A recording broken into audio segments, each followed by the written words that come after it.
I grew up in Cork near the sea, and one of my favourite places was a rocky shore called Fennel's Bay, just outside Cork Harbour.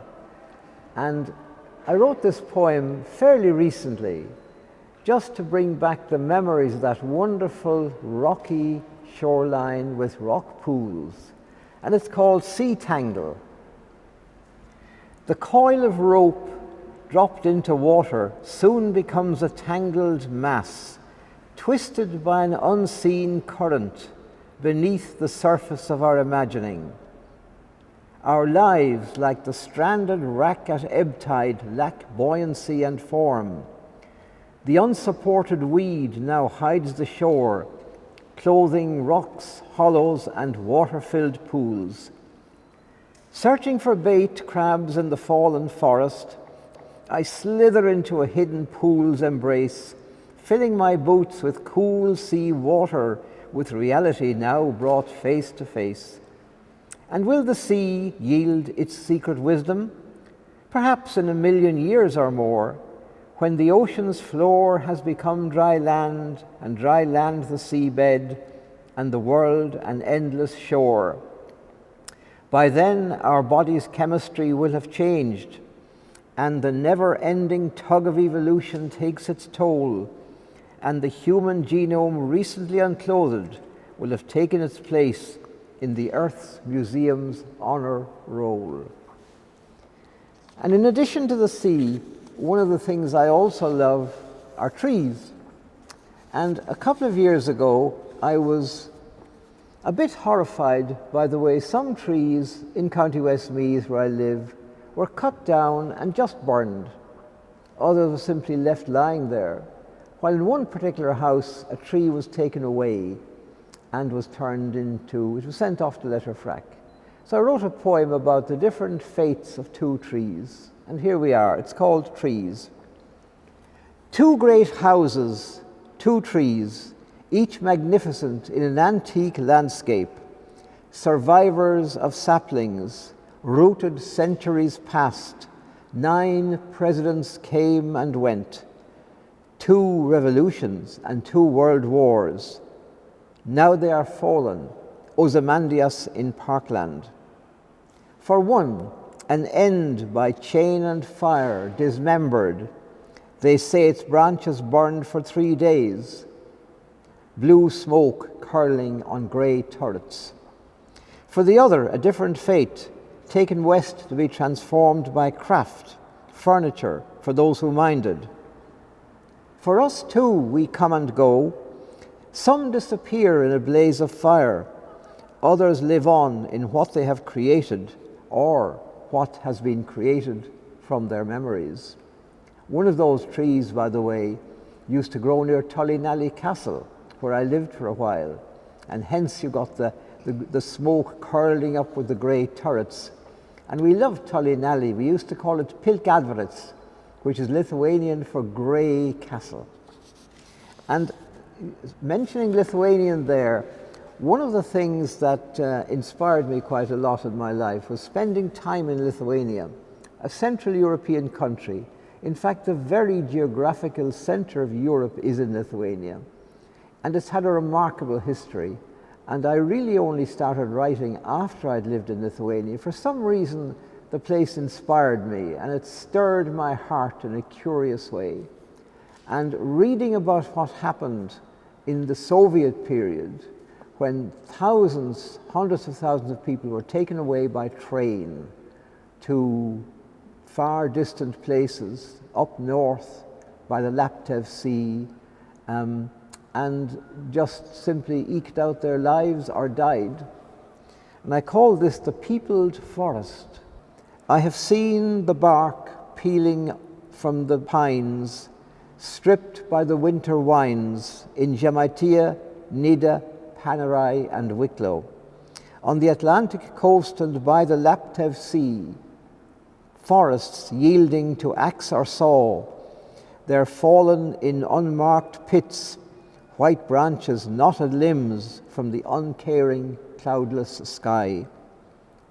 Why do we cut some trees while others stand until, being lonely, they die too? Trainloads of logs roll through endless forests, past silent villages, dark, unsleeping, their fate determined, furniture or fuel. And yet in every forest there are some who will not bow or yield or cry, but secretly protect their neighbours from the axe, throwing shapes at the chainsaw men until confusion overtook their minds and madness flew away. I woke in the stripped forest of strange sounds, my back against a huge carved stone, while around me silent people walked on a secret journey known only to a few. There's hints there of what happened in Lithuania during the Soviet period. And finally, back to Ireland again, to a kind of a landscape that I particularly love, a great historic landscape, a kind of a silent landscape, except for bird song and sometimes the sound of insects. The landscape we should be taking great care of, but we haven't been taking care of, our bogs. And this poem I wrote for Aisling Muller, who is herself a lover of bogs. She's a painter.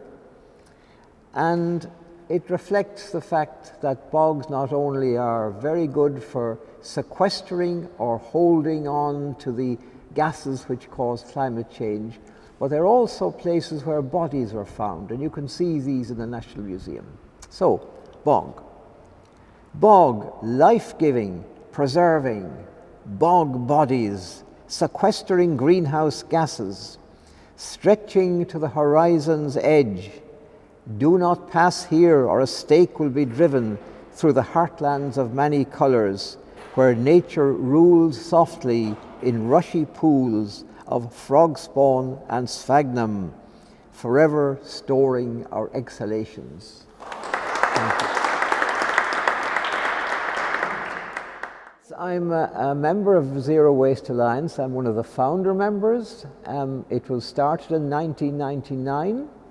At that time, I was working quite a lot around Ireland with groups of people who were opposing landfills, who did not want a landfill, what they called at that time a dump, near them. These would be existing dumps that were at that time run very badly, with flies and rats and smoke and fires and smells and wind-blown litter. Or they were groups of people who were facing the possibility that a new landfill might be constructed near them. And there was roughly a dozen such groups from all around the country.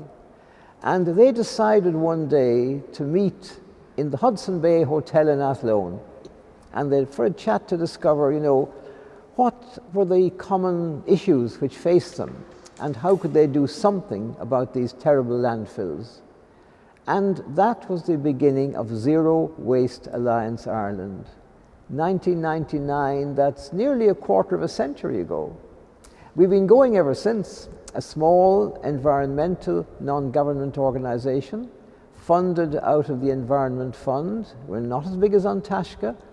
We are still doing our own bit. We do a lot of submissions and policy documents aimed primarily at our own government and government departments, but also we write quite a lot to the European Commission, advocating stronger laws, better implementation of existing legislation, and better ways of dealing with what we discard. I sometimes don't call it waste. It's what we throw away. And we regard it often as waste. It can be quite useful. Why do we not use it? Why do we throw away so much stuff? Why do we consume so much stuff? Why is there so much packaging that we can't use? All these are important questions that really demand answers. And not only do we throw the stuff away, but we also burn it.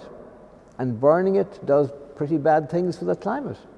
And then because we throw it away and burn it, we've got to get more. So we're now extracting more oil to make more plastic for more packaging.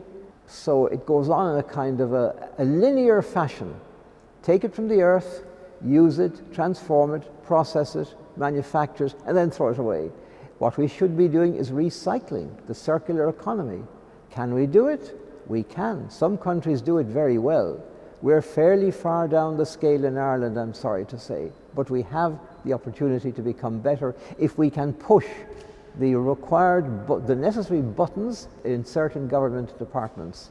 There are people there willing to do the job, but somehow they seem to be stuck in their own silos. We can help them.